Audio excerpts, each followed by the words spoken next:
Hello friends, Namaste. You're listening to Strategical and we will be dealing geographical indication today. So let us begin with the point. So in 1999, the Parliament enacted an act called Geographical Indications of Goods Registration and Protection Act 1999. What does this act do? This act seeks to provide for the registration and better protection of geographical indicators relating to goods in India, and this act was to be administered by Controller General of Patents, Designs and Trademarks, who is the registrar of the geographical indications also. The geographical indications registry would be located at Chennai. So all these things were provided in the 1999 Act, and now we will look at the basic concepts related to geographical indication. So what do you mean by a geographical indication? Basically, it is an indication which originates from a definite geographical territory.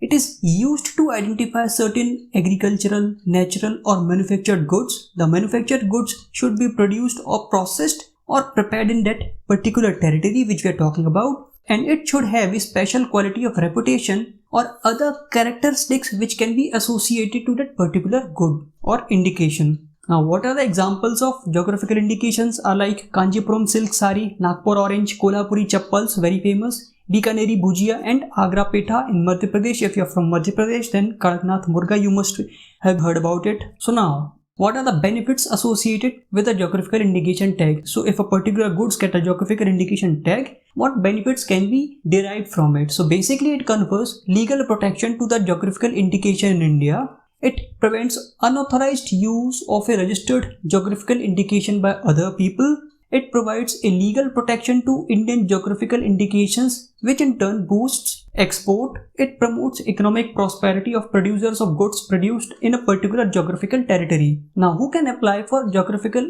indication tag? So this is as per the 1999 Act that any association of persons, producers, organization or authority established by or under law can apply. Applicant must represent the interest of the producers. The application should be in writing and should be presented in a prescribed form. The application should be addressed to the registrar of geographical indications along with the prescribed fee. So we know who is the registrar of geographical introduction. We have discussed in the introductory note of this lecture. Now there are certain other characteristics which can be associated to the geographical indication registration. So the registration affords a better legal protection to facilitate an action for the infringement. So basically you are getting certain legal rights. You can enforce those rights in case of violation and you can get a relief. The registered proprietor and authorized users can initiate the infringement actions. So this is all about who can initiate a legal action. The authorized users can exercise the exclusive right to use the geographical indication. So these words like registered proprietor, authorized user, these all are being defined in the 1999 Act, but since it is not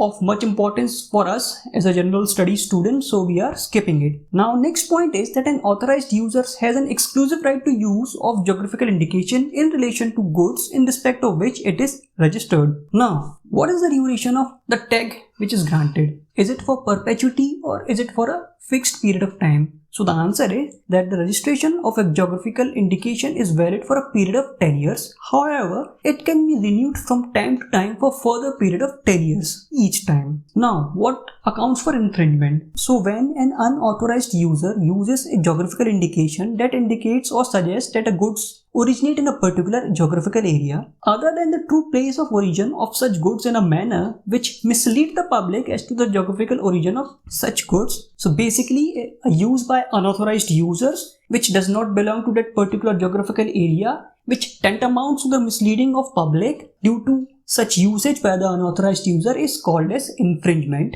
When the use of geographical indication results in an unfair competition, including passing off in respect of registered geographical indication, also amounts to infringement. Thirdly, when the use of another geographical indication results in false representation that goods originate in a territory in respect of which a registered geographical indication relates. So these all amounts to infringement. Now, last concept is what is the difference between a trademark and a geographical indication? So basically a trademark is a sign which is used in course of a trade and it distinguishes goods or services of one enterprise from those of other enterprise. On the other hand, a geographical indication is an indication used to identify goods having special characteristics originating from a definite territory. So these are the basic things which we must remember about geographical indication. So I hope next time when you read about it or hear it in news, you will be able to comprehend in a correct way what it actually means and what it actually excludes. So thank you for listening and stay tuned for more such